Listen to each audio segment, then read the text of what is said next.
तो दोस्तों जो भी 8, 9th और 11th में है उनके लिए एक सबसे बड़ी समस्या है, एक बहुत ही बड़ी समस्या है। और ये है कि आप सभी का परीक्षा पैटर्न कैसा रहेगा सो पता ही नहीं है। उस समय जो न्यूज़ आया था उसमें आप लोगों को बोला गया था कि 8, 9th और 11th वालों को भी परीक्षा पैटर्न जो है वो बदल सकता है, जैसे 10th और 12th का है, लेकिन उसको कंफर्म नहीं किया गया है। तो इसी कारण से अभी बहुत सारे विद्यार्थी जो है कंफ्यूज हैं कि हम तैयारी करें तो करें कैसे, केवल ऑब्जेक्टिव का करें या ऑब्जेक्टिव सब्जेक्टिव दोनों करें या कैसे करें, किस तरह से करें तैयारी सो। तो उनके लिए बहुत ही कन्फ्यूज़न है। तो बता दें कि आपको जो नया तरीका है, जो नया पैटर्न है, उसी के आधारित तैयारी करना चाहिए। अगर इस तरह से आप तैयारी करेंगे तो ही आप अच्छे मार्क्स और नंबर ला सकते हैं, क्योंकि अभी कोई कंफर्म नहीं किया गया है कि किस तरह से एग्ज़ाम होगा। लेकिन अगर मान लीजिए आपको नए तरह से अगर एग्ज़ाम होता है और आप याद करते हैं केवल ऑब्जेक्टिव पुराने तरीके से, तो आपको यहाँ पे नुकसान हो सकता है। तो इसलिए हम बता दें कि नया तरीका से पढ़ेंगे तो कैसे फ़ायदा होगा सो बताते हैं। देखिए, नया तरह में क्या है, आपको सब्जेक्टिव भी पढ़ना है, ऑब्जेक्टिव भी पढ़ना है, यानी इसमें सभी तरह का क्वेश्चन को पढ़ना है। तो अब एग्ज़ाम में कैसों भी पूछे, किसी भी पैटर्न पे पूछे तो आप आसानी से बता पाएंगे। ठीक है, जैसे कि यहाँ पे देखते हैं हम लोग, जैसे यहाँ देख लीजिए नया पैटर्न एग्ज़ाम क्या है सो। ठीक है, नया देखिए न्यू एग्ज़ाम पैटर्न में क्या बोला गया है कि 1 अंक वाले प्रश्न 30 गो होंगे और 2.5 अंक वाले प्रश्न 3 गो होंगे। अब 5 अंक वाले प्रश्न 1 गो होगा। ठीक है, तो इस तरह से नए वाला में है, नए एग्ज़ाम पैटर्न में है। ठीक है, तो अब देखिए इसमें क्या है, ये जो 1 अंक वाला 30 गो है तो इसमें 20 गो रहेगा बहुविकल्पीय, 20 गो क्या रहेगा बहुविकल्पीय जिसको ऑप्शन रहेगा, और 5 गो ऐसे रहेगा जिसको आपको एक शब्द में आंसर देना रहेगा, एक एक शब्द में आंसर देना रहेगा। 5 गो ऐसे क्वेश्चन रहेगा। अब 5 गो ऐसे क्वेश्चन रहेगा जिसको एक वाक्य में आपको आंसर देना होगा, मतलब हर एक क्वेश्चन का आंसर आपको एक एक लाइन में देना पड़ेगा। और यहाँ पे है 2.5 अंक वाले प्रश्न, ये 3 गो पूछे जाएंगे, 3 गो प्रश्न रहेंगे जिसका 2.5 अंक का रहेंगे वो। तो एक प्रश्न बनाएंगे तो आपको 2.5 अंक मिलेगा, लेकिन इसको आपको बनाना पड़ेगा 5 लाइन में बनाना पड़ेगा। हर एक आंसर का जवाब आपको 5 लाइन में देना पड़ेगा इस तरह से।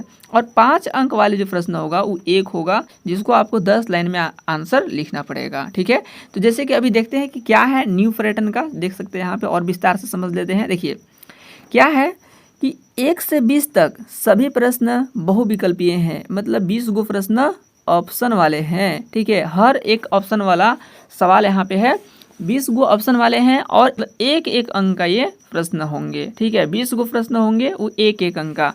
और 21 से 25 तक सभी प्रश्न अति लघु उत्तरीय होंगे। ठीक है, मतलब जिसको एक शब्द में आंसर देना होगा, एक शब्द में आपको आंसर देना होगा। तो 21 से 25 तक के सभी प्रश्न अति लघु उत्तरीय है, इसलिए इसको एक शब्द में आंसर देना होगा। ठीक है, जो 21 से 25 तक है यानी 5 गो क्वेश्चन होंगे इसमें, तो पाँचों को आंसर आपको एक एक शब्द में देना होगा। ठीक है, मतलब 21 नंबर क्वेश्चन तो एक शब्द, 22 नंबर क्वेश्चन तो उसका भी आंसर एक शब्द। आप समझ गए होंगे कि एक एक शब्द मतलब क्या सो। ऐसा नहीं कि पांचों सवाल का जवाब आपको एक ही शब्द में लिखना है, वैसा नहीं है। मतलब एक सवाल का एक शब्द में आंसर, दूसरा सवाल का एक शब्द में आंसर, इस तरह से आपको जवाब देना है। ठीक है, ये कै गो रहेगा, 5 गो रहेगा, अभी हमने उधर देखा था नीचे। ठीक है, और यहाँ पे 26 से 30 तक के सभी प्रश्न लघु उत्तरीय हैं। ये प्रश्न का आपको एक वाक्य में आंसर देना होगा, एक वाक्य में। ठीक है, इसका आंसर आपको एक वाक्य में देना होगा।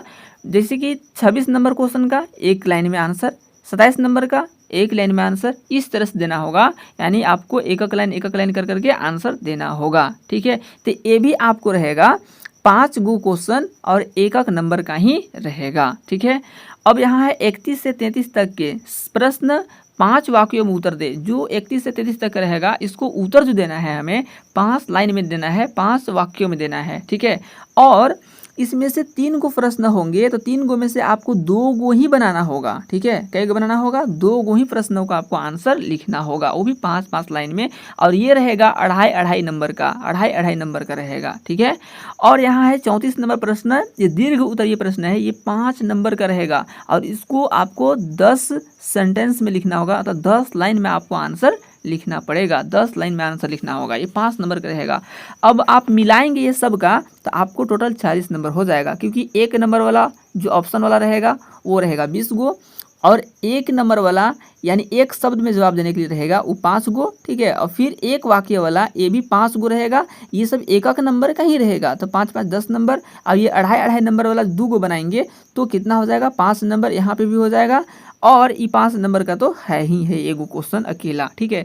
तो 20 10 30 और यहाँ पे 10, ये दोनों 40, ठीक है। तो 40 नंबर का आपका टोटल एग्ज़ाम हो जाएगा। देखिए इसमें क्या है कि आपको हर तरह का क्वेश्चन पढ़ना पड़ेगा, ऑप्शन वाला इसमें, और एक शब्द वाला इसमें, और एक लाइन वाला आंसर इसमें, और यहाँ पे 5 लाइन वाला में आपको लिखना होगा। मतलब 40 से 60 शब्द में आपको इसका आंसर लिखना होगा, ठीक है। 40 से 60 शब्द में आपको आंसर लिखना होगा। और यहाँ है 34 नंबर में क्या है, ये आपको 5 नंबर का है जिसको 10 लाइन में लिखना होगा। मतलब 100 शब्द में आपको लिखना पड़ जाएगा, ठीक है। तो इसी तरह से आपको तैयारी करना होगा, न्यू पैटर्न के आधार पे ही करना पड़ेगा। अगर आप मान लीजिए आप केवल ऑब्जेक्टिव करेंगे तैयारी, ऑब्जेक्टिव का केवल 1 से 20 तक का प्रश्न का बना सकते हैं आंसर सही, ठीक है। आपको इसमें भी बना सकते हैं, एक शब्द वाला बना सकते हैं कुछ कुछ, और कुछ कुछ जो है आप इसमें भी बना सकते हैं। लेकिन आपको पूरी अच्छी तरीके से बनाना है तो आपको ऑब्जेक्टिव और सब्जेक्टिव दोनों तरह का क्वेश्चन बनाना पड़ेगा। तो अगर हम बोलें कि कैसे तैयारी करना चाहिए तो बता दें कि आपको ऑब्जेक्टिव और सब्जेक्टिव दोनों की तैयारी करना चाहिए, ठीक है। लॉन्ग टाइप्स का क्वेश्चंस होते हैं उनको भी करना चाहिए, और जो शॉर्ट टाइप्स के होते हैं उनको भी, और जो ऑब्जेक्टिव होता है उनको भी। क्यों? क्योंकि ऑब्जेक्टिव आपको 1 से 20 तक में आ जाएगा, और एक शब्द वाला आपको इसमें आ जाएगा, और एक लाइन वाला आपको इसमें आ जाएगा, ठीक है। एक वाक्य में लेने के लिए इसमें आ जाएगा, और आपको यहाँ पे 5 लाइन वाला में आ जाएगा ये, ठीक है। लघु उदरीय होगा, इसमें आपको 2.5 नंबर मिलेगा, 2.5 नंबर का, ठीक है। ये तो आपको यहाँ पे हर तरह का क्वेश्चन पूछा जा रहा है। और क्वेश्चन नंबर 34 दीर्घ उदरीय का प्रश्न है, इसमें आपको 10 लाइन में मतलब 100 शब्द में आपको लिखना पड़ेगा। तो अगर मान लीजिए आप केवल ऑब्जेक्टिव का तैयारी करते हैं तो आपको तो ये दोनों बन जाएगा, लेकिन ये सब तो बाकी छूट जाएगा ना। तो ये सब तो छूट जाए, नुकसान किसको होगा, आपको दिक्कत हो सकता है, आप ठगा जाएंगे, अच्छे नंबर से भी नहीं ला पाएंगे। लेकिन आप मानिए कि आप हर तरह से क्वेश्चंस को याद करके लाते हैं, याद करते हैं, पढ़ते हैं, तो आपको केवल ऑब्जेक्टिव पूछेगा तो और ही आसान तरीके से आप बना लेंगे, जल्दी बना लेंगे। लेकिन अगर आप ऑब्जेक्टिव केवल याद किए हैं तो ये सब नहीं बना पाएंगे, ठीक है। इसलिए आपको ऑब्जेक्टिव और सब्जेक्टिव दोनों पढ़ना चाहिए, यानी न्यू पैटर्न के आधार पे ही आप पढ़िए तो बेहतर होगा, ठीक है। और हाँ, अच्छे से तैयारी करने के लिए हमारे साथ जरूर जुड़े रहें, ठीक है। और आपको 8, 9, 10, 11, 12 सभी का वीडियोस मिलेगा हमारे चैनल पे देखने के लिए, ठीक है। तो फिर से मिलते हैं नए वीडियो में, तब तक के लिए जय हिंद, जय भारत, वंदे मातरम।